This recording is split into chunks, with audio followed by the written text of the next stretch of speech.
মেট্রোর তরফে এখনো মেলেনি পুনর্বাসন, আর কাল উদ্বোধনের দিনই বউবাজারে বিক্ষোভ। আগামীকাল ৩ রুটে মেট্রোর উদ্বোধন। বউবাজারের নিচ দিয়েই মেট্রো ছুটবে। আর ৬ বছর আগে অগস্টেই বউবাজারে বিপর্যয় নেমে আসে। পর বাড়ি ভেঙে গৃহহীন হয়ে যায় বহু পরিবার। এখনো পর্যন্ত পুনর্বাসন পাননি বহু বাসিন্দা। কাল বিকেল ৪টে বউবাজারে বিক্ষোভ। মঞ্চ বেঁধে হবে অবস্থান বিক্ষোভ। অবস্থানে বসবেন গৃহহীন ক্ষতিগ্রস্ত ব্যবসায়ীরা। আপনার বাড়ির জায়গা সেটার কি অবস্থা? আরে সেটা তো ওইরকম গর্তই রয়েছে, ওটা তো বন্ধ হয়নি। কবে বন্ধ হবে জানি না। তো প্রত্যেক বাড়ি তো বলছে এই দিচ্ছি, এই দেবো, এই দিচ্ছি, এই দেবো। এখন তো লাস্ট শুনেছি 2027-এ দেবে। এবার 27-এ দেবে না 37-এ দেবে জানি না। আজকে আমাদের বুকের উপর দিয়ে মেট্রো এইভাবে চলে যাওয়া, আমাদের কোনো সুরাহা না হওয়া পর্যন্ত, আমরা বাড়িতে ফিরা না পর্যন্ত আজকে আমাদের বুকের উপর দিয়ে মেট্রো চলে যাচ্ছে। আমাদের এইটাই প্রতিবাদ যে আমাদের আজকের এই পরিস্থিতি যা হয়েছে, আগামী দিন আমরা কার কাছে যাব, কার কাছে বলবো এই আমাদের কথা কে শুনবে? তার জন্য আগামীকাল আমরা বিকেল 4টের সময় একটা অবস্থান রেখেছি। খুব দুঃখজনক ঘটনা যে আমাদের প্রায় কয়েক ঘন্টার নোটিশে বাড়ি ছেড়ে চলে যেতে হয় 6 বছর আগে। আপনার বাড়িও তো ক্ষতিগ্রস্ত হয়েছিল, ফেরত পেলেন কি আগের অবস্থাতেই? এখন অনেকটা সারিয়ে দিয়েছে। আমাদের আশা করি ঠিকঠাক থাকবে, যখন চলবে রেলওয়েজ আশা করি ঠিকঠাক থাকবে। দুটো অঞ্চল মাঠ হয়ে রয়েছে, কাদায় কাদা, মানুষের জীবন এখানে একদম ওষ্ঠাগত। তখন বলা হয়েছিল 2019 সালে 2 বছর মধ্যে মানুষগুলো যথাস্থানে ফিরবে, 2+6। আমরা শুধু একটা নির্দিষ্ট দিন চাইছি, সেটা 2036, 46, যে এরা অমুক তারিখের মধ্যে ঘরে ফিরবে। সেই স্থিরতা কেউ দিচ্ছে না। মেট্রো চললে যে আর বিপর্যয় ঘটবে না, তার দায়িত্ব তো একজনকে নিতে হবে, যে এভরিথিং ইজ অল রাইট, এটা বলার মতো লোক নেই। ঠিক 6 বছর আগে 2019 সালের এরকমই এক আগস্ট মাসের রাত, দিনটা এখনো বউবাজারের মানুষের মনে গেঁথে আছে। 31শে আগস্ট হুড়মুড়িয়ে ভেঙে পড়ে বউবাজারের একাধিক বাড়ি। সেই ক্ষতচিহ্ন আজও বয়ে বেড়াতে হচ্ছে বউবাজারের দুর্গাপিতুরি লেন, শ্যাকরাপাড়া লেন সহ একাধিক রাস্তার বা একাধিক গলির মানুষজনকে। বহুজন বাড়ি ফেরত পেয়েছেন, বহুজন কবে বাড়ি ফেরত পাবেন তা তারা জানেন না। বউবাজারের যে বাড়িতে আমি দাঁড়িয়ে রয়েছি, দুর্গাপিতুরি লেনের এই বাড়িও ক্ষতিগ্রস্ত হয়েছিল। কিছুদিন আগেই এই বাড়িকে সারিয়ে এই বাড়ির যারা বাসিন্দারা ছিলেন তাদের হাতে চাবি তুলে দেওয়া হয়েছে। বউবাজারের প্রকৃত অবস্থা কি সেটা দেখতে গেলে তাকাতে হবে হচ্ছে দুর্গাপিতুরি লেন আর শ্যাকরাপাড়া লেনের মাঝের অংশে। যারা গৃহহীন, যারা ক্ষতিগ্রস্ত ব্যবসায়ী, তারা সিদ্ধান্ত নিয়েছেন যখন উদ্বোধন হবে গ্রিন লাইনের এসপ্ল্যানেড থেকে শিয়ালদা পর্যন্ত মেট্রো অংশের, ঠিক সেই সময় বউবাজারে তারা প্রতিবাদ বিক্ষোভ কর্মসূচি পালন করবেন। তারা মনে করিয়ে দেবেন 6টা বছর পেরিয়ে গেছে, তাদের সমস্যা সমাধানের কোনো সুরাহা হয়নি। কবে তারা ফিরতে পারবেন তাদের সেই চেনা পুরনো বউবাজারে, নাকি এখনো পর্যন্ত ওই বাড়িগুলোর মতো বুকে ক্ষতচিহ্ন নিয়ে তাদেরকে আরো দীর্ঘ সময় ধরে অপেক্ষা করে যেতে হবে? ক্যামেরায় কুণাল চৌধুরীর সাথে আবির ঘোষাল, নিউজ 18 বাংলা, বউবাজার। ফের মেট্রোর টানেলে জল। গতকাল অফিস টাইমে প্রায় 1 ঘন্টা বন্ধ টলিগঞ্জ থেকে ময়দান মেট্রো চলাচল। বিশেষজ্ঞদের বক্তব্য, রক্ষণাবেক্ষণের অভাবেই জল ঢুকছে মেট্রোর টানেলে।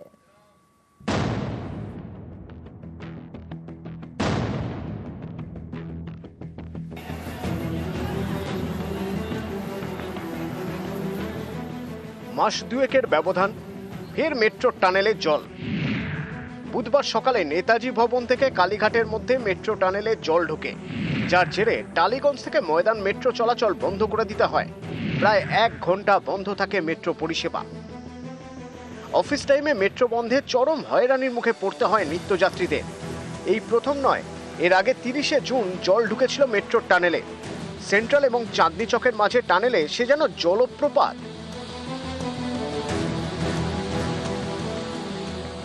কেন এইভাবে বারবার জল ঢুকছে মেট্রোর টানেলে? বিশেষজ্ঞরা আঙুল তুলছেন রক্ষণাবেক্ষণের দিকে। তাদের বক্তব্য, একের পর এক কাঠামো জুড়ে মেট্রোর টানেল তৈরি। কাঠামোগুলি যেখানে জোড়া হয়েছে সেই জয়েন্টেই ফাঁক তৈরি হয়েছে, সেই ফাঁক দিয়েই জল ঢুকছে টানেলে। এই জল পুরসভার নিকাশি নালার হতে পারে, মাটির নিচে লুকোনো জলস্তরেরও হতে পারে, কিন্তু রক্ষণাবেক্ষণের অভাব স্পষ্ট।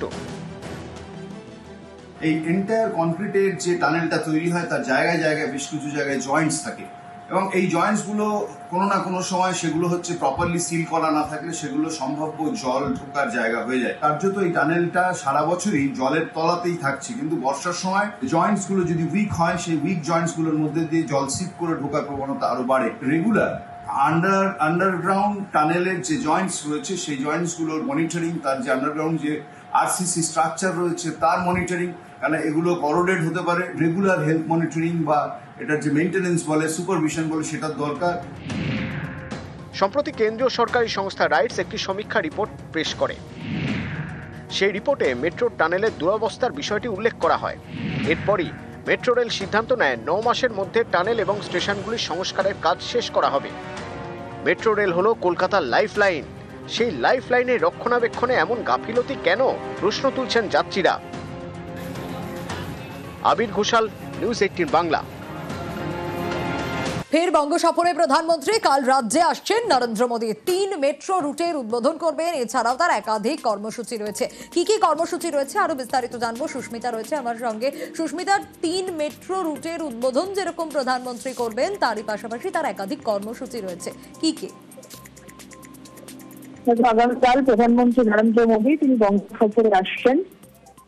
তিনি বেলা বিকেল 4টে নাগাদ তিনি দমদম বিমানবন্দরে নামবেন এবং সেখান থেকে 4:20 নাগাদ তিনি যশোর রোড মেট্রো স্টেশন, সেই মেট্রো স্টেশনে উদ্বোধন করবেন। এবং বলা বাহুল্য যে বিগত প্রায় 1 দশক বাদে প্রধানমন্ত্রী নরেন্দ্র মোদী তিনি এই রাজ্যে এসে কলকাতা মেট্রো সফর করবেন। তার কারণ যশোর রোড মেট্রো স্টেশন বিমানবন্দর থেকে তিনি মেট্রো সফরে কালকে অংশগ্রহণ করবেন এবং 3টে মেট্রো রুটের উদ্বোধন করবেন বেলা বিকেল 4:30 নাগাদ। এর পরবর্তী সময় বিকেল 5:30 নাগাদ দমদম সেন্ট্রাল জেলের মাঠে, যেখানে প্রধানমন্ত্রী নরেন্দ্র মোদীর আগামীকাল জনসভা রয়েছে, রাজনৈতিক জনসভা, সেই রাজনৈতিক জনসভায় অংশগ্রহণ করবেন। 5:35 নাগাদ জনসভা মঞ্চে উপস্থিত হবেন তিনি। বিকেল 6:15 নাগাদ তিনি জনসভা মঞ্চ থেকে অবতরণ করবেন এবং তারপর তিনি কলকাতা বিমানবন্দর থেকে দিল্লির উদ্দেশ্যে রওনা দেবেন। সুতরাং আগামীকাল গোটা দিন জুড়ে ঠাসা কর্মসূচি রয়েছে এবং বিকেলে বিশেষ করে তার কর্মসূচি রয়েছে। রাজ্যে 2.5 ঘন্টা মতো থাকবেন তিনি এ রাজ্যে সফরে। এবং এর আগে দেখা গিয়েছিল আলিপুরদুয়ার, দুর্গাপুরের পর প্রধানমন্ত্রী নরেন্দ্র মোদী তিনি আগামীকাল আসছেন এবং অবশ্যই অত্যন্ত উল্লেখযোগ্য 26 নির্বাচন এবং অপারেশন সিঁদুর থেকে আরম্ভ করে আর.জি. কর মেডিকেল কলেজের ঘটনা, গোটা বিষয়গুলি নিয়ে প্রধানমন্ত্রী এর আগের বক্তৃতায় শোনা গিয়েছে। আগামীকাল প্রধানমন্ত্রী নরেন্দ্র মোদী তিনি বাংলা বাঙালি কিশোর পাল্টা দেওয়ার জন্য কি টোটকা দেন, সেদিকে তাকিয়ে রয়েছে রাজনৈতিক মহল। বেশ সুস্মিতা। আর সফরের আগে তৃণমূলকে নিশানা, এক্স স্যান্ডেলে তৃণমূলকে নিশানা মোদীর, আরো ডিটেল জানাবে আবির রয়েছে আমার সঙ্গে। আবির, উল্লেখ করেছেন যে দিনের পর দিন তৃণমূল কংগ্রেসের উপর ক্ষোভ বাড়ছে। আজকে এক্স স্যান্ডেল পোস্টে নরেন্দ্র মোদী তিনি লিখেছেন এবং একই সঙ্গে তিনি উল্লেখ করেছেন যে পশ্চিমবঙ্গের মানুষজন তারা যে বিভিন্ন উন্নয়নের যে কাজ বা উন্নয়নের যে এজেন্ডা তাতে আস্থা রাখতে চান বিজেপির প্রতি, ফলে তিনিও যে সভা করতে চলেছেন সেখানে সেই বিষয়গুলোর প্রতি দৃষ্টি বেশি করে দেবেন। আমরা এর আগেও দেখেছি আলিপুরদুয়ার, পরবর্তী সময় যে দুর্গাপুরের সভা, সেই জায়গা থেকে রাজ্যের শাসক দল তৃণমূল কংগ্রেসকে তিনি লাগাতার আক্রমণ চালিয়েছিলেন, বিশেষ করে হচ্ছে দুর্নীতি, অনুপ্রবেশ, এই সমস্ত ইস্যু নিয়ে। যদিও পাল্টা আক্রমণ শাসক দল তৃণমূল কংগ্রেসের তরফ থেকেও করা হয়েছিল এবং সেক্ষেত্রে কেন্দ্রের যে বঞ্চনা বা অনুপ্রবেশ ইস্যুতে কিভাবে সীমান্তবর্তী এলাকাগুলিতে সীমান্তরক্ষী বাহিনী কিভাবে বারবার ধরে ব্যর্থ হচ্ছে সেই প্রসঙ্গের কথা তোলা হয়েছিল। তো যেভাবে প্রধানমন্ত্রী তার সফরে 24 ঘন্টা আগে যেভাবে এক্স স্যান্ডেলে পোস্ট করে উল্লেখ করেছেন, তাতে রাজনৈতিক মহল মনে করছে যে 26-এর বিধানসভা নির্বাচনের উত্তেজনার পারদ ইতিমধ্যে চড়ে গিয়েছে এই রাজ্যতে দাঁড়িয়ে, ফলে স্বাভাবিকভাবেই রাজনৈতিক মঞ্চ থেকে তৃণমূলকে তিনি আক্রমণ চালাতে চান। তাই যে রাজনৈতিক লড়াইয়ের কথা বা প্রসঙ্গের কথা এক্স স্যান্ডেল পোস্টের মধ্যে দিয়ে তিনি উল্লেখ করেছেন। ফলে সব মিলিয়ে প্রধানমন্ত্রী নরেন্দ্র মোদী সফরের আগে শাসক তৃণমূল কংগ্রেস বনাম বিজেপি উভয় পক্ষে রাজনৈতিক যে বক্তব্য এবং পাল্টা বক্তব্যকে ঘিরে রাজনৈতিক মহলেও আলোচনা জোর দেওয়া শুরু হয়ে গিয়েছে। বেশ আবির।